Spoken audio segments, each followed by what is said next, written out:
Major Raviz training അക്കാദമിയുടെ നേതൃത്വത്തിൽ pre recruitment selection camp നടത്തി. പെരുമ്പാവൂർ EMS ടൗൺ ഹാളിൽ നടന്ന ക്യാമ്പിൽ നിരവധി പേർ പങ്കെടുത്തു. പെരുമ്പാവൂർ EMS ടൗൺ ഹാൾ വേദിയായിരുന്ന ക്യാമ്പിൽ വിവിധ ഭാഗങ്ങളിൽ നിന്നായി നിരവധി പേർ പങ്കെടുത്തു. സേനയിലേക്കുള്ള പ്രവേശനത്തിന് ആവശ്യമായ അടിസ്ഥാന യോഗ്യതകൾ, ഫിസിക്കൽ ഫിറ്റ്നസ് പരിശോധനകൾ, പ്രാഥമിക മാർഗനിർദ്ദേശങ്ങൾ എന്നിവ ക്യാമ്പിന്റെ ഭാഗമായി നടന്നു. പങ്കെടുത്തവർക്കും രക്ഷിതാക്കൾക്കുമായി പരിശീലകരുടെ നേതൃത്വത്തിൽ മാർഗനിർദ്ദേശങ്ങളും ബോധവൽക്കരണ ക്ലാസും നടത്തി. 14-നും 21-നും ഇടയിൽ പ്രായമുള്ള ആൺകുട്ടികളും പെൺകുട്ടികളും ക്യാമ്പിൽ പങ്കെടുത്തു.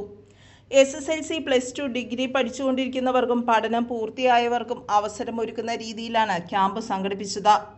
18ാമത്തെ വയസ്സിൽ ജോലി കിട്ടുന്നത് ചെറിയൊരു കാര്യമല്ല. ആർമി, നേവി, എയർഫോഴ്സ് സേനകളിൽ ജോലി നേടുവാൻ സുവർണാവസരം ഒരുക്കുന്നതിന്റെ ഭാഗമായാണ് മേജർ രവിയുടെ നേതൃത്വത്തിൽ പ്രീ റിക്രൂട്ട്മെന്റ് സെലക്ഷൻ ക്യാമ്പും സൗജന്യ ഓറിയന്റേഷനും നടത്തിയതെന്ന് അനിൽകുമാർ, റിട്ടയർഡ് ക്യാപ്റ്റൻ, അറിയിച്ചു. നമസ്കാരം, എൻ്റെ പേര് retired captain Anilkumar. Major Ravi's training അക്കാദമിയുടെ ചീഫ് ട്രെയിനറാണ് ഞാൻ.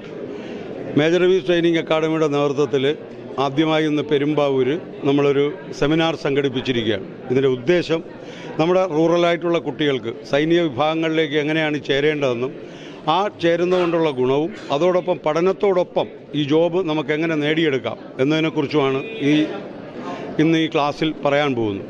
ആദ്യമായി തന്നെ കുട്ടികളുടെ ഫിസിക്കൽപരമായിട്ടുള്ള യോഗ്യതയും ശാരീരികപരമായ യോഗ്യതയും നമ്മൾ മനസ്സിലാക്കിയതിന് ശേഷം സൈന്യത്തിനകത്ത് ചേരാൻ ഇവർ യോഗ്യരാണോ എന്ന് ആദ്യം കണ്ടെത്തുകയും അതിനോടൊപ്പം തന്നെ കുട്ടികൾക്കും രക്ഷകർത്താവിനും ഒരു മോട്ടിവേഷൻ ക്ലാസ്, ഒരു അവയർനെസ് ക്ലാസ് കൊടുക്കുകയാണ്.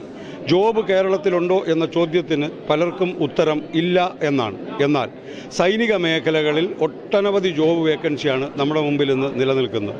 ഉദാഹരണത്തിന് 13.5 ലക്ഷം വരുന്ന ഇന്ത്യൻ സേനയ്ക്ക് ഓരോ വർഷവും 1,25,000 പേരെയാണ് മൊത്തം ഇന്ത്യയിൽ നിന്നും എടുക്കപ്പെടുന്നത്. അതുപോലെ തന്നെ പാരാമിലിറ്ററി ഫോഴ്സസിൽ 18 ലക്ഷത്തോളം വരുന്ന സൈനികരാണ് സർവീസ് ചെയ്യുന്നത്. ഓരോ വർഷവും 1.5 ലക്ഷം വേക്കൻസിയാണ് ഇതിലേക്ക് കുട്ടികളെ റിക്രൂട്ട് ചെയ്യപ്പെടുന്നത്. ഈ വേക്കൻസികളെക്കുറിച്ച് ശരിയായ ധാരണയില്ലാത്തതുകൊണ്ടും ഇതിലേക്കുള്ള കോമ്പറ്റീറ്റീവ് ടൈപ്പായിട്ടുള്ള എക്സാം എഴുതാനുള്ള ശേഷി കുറയുന്നതുകൊണ്ടുമൊക്കെയാണ് കുട്ടികൾ പലപ്പോഴും ഇതിൽ എത്തപ്പെടാതെ പോകുന്നത്. അവർക്ക് വേണ്ടി മേജർ രവീസ് സാർ ഒരുക്കിയിരിക്കുന്ന ഒരു പ്ലാറ്റ്ഫോമാണിത്. കുട്ടികളെ ആദ്യവും രക്ഷകർത്താക്കളെയും നല്ലൊരു മോട്ടിവേഷൻ, ബോധവൽക്കരണം നടത്തുക. പഠിച്ചുകൊണ്ടിരിക്കുമ്പോൾ തന്നെ ഏറ്റവും കുറഞ്ഞ പ്രായത്തിൽ ലഭിക്കുന്ന ജോലി സാധ്യതകളെക്കുറിച്ച് കുട്ടികൾക്ക് പറഞ്ഞ് മനസ്സിലാക്കി കൊടുക്കുക. സൈന്യമെന്ന് കേൾക്കുമ്പോൾ ആൾക്കാർക്ക് വലിയ ആത്മവിശ്വാസമാണ് ഉണ്ടെങ്കിലും ഇതിൽ ചേരാൻ വലിയ കടമ്പകളുണ്ട് എന്ന് മനസ്സിലാക്കുന്നവരാണ്. കുട്ടികളെ ലളിതമായ രീതിയിൽ കായികപരമായി അഭ്യസിച്ചുകൊണ്ടും എഴുത്തു പരീക്ഷാപരമായി അവരെ പരിശീലനം കൊടുത്തുകൊണ്ടും മുന്നേറുന്നൊരു സ്ഥാപനമാണ് മേജർ രവീസ് അക്കാദമി. കഴിഞ്ഞ 11 വർഷക്കാലമായി മേജർ രവീസ് അക്കാദമി കേരളത്തിലുടനീളം പ്രവർത്തിക്കുന്നു. കഴിഞ്ഞ വർഷം തന്നെ ഏകദേശം 540 കുട്ടികളാണ് മേജർ രവീസ് അക്കാദമിയിലൂടെ വിവിധ സൈനിക മേഖലകളിൽ എത്തപ്പെട്ടത്. അപ്പോൾ നമ്മുടെ കുട്ടികൾക്ക് ഇതൊരു മുതൽക്കൂട്ടായിരിക്കും. പെരുമ്പാവൂരിനെ സംബന്ധിച്ച് വളരെ റൂറലായിട്ട് നിൽക്കുന്ന കുട്ടികളാണ് ഇതിനകത്ത് കൂടുതലും വരുന്നത്. അവർക്ക് വേണ്ടിയിട്ട് പ്രത്യേകിച്ചൊരു ബോധവൽക്കരണ ക്ലാസ്സും ഇതിനേക്ക് വേണ്ടിയിട്ടുള്ള സാധ്യതകളുമാണ് നമ്മൾ ഇന്ന് ഈ സെമിനാറിൽ പ്രതിപാദിക്കാൻ പോകുന്നത്. അപ്പോൾ ഇതിൽ എല്ലാവർക്കും, പങ്കെടുത്തവർക്കും എല്ലാവർക്കും നന്ദി. നല്ലൊരു റഷാണ് നമ്മൾ കാണുന്നത്. വളരെ ആവേശത്തിലാണ് കുട്ടികളും.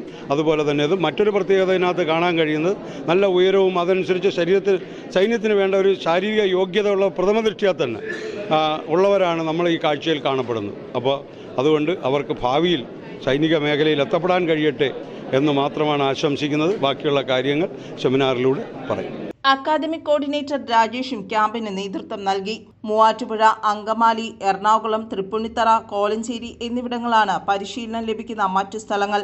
എല്ലാ ജില്ലകളിലും തന്നെ പഠന കേന്ദ്രങ്ങളുമുണ്ട്. News desk, Perumbavoor.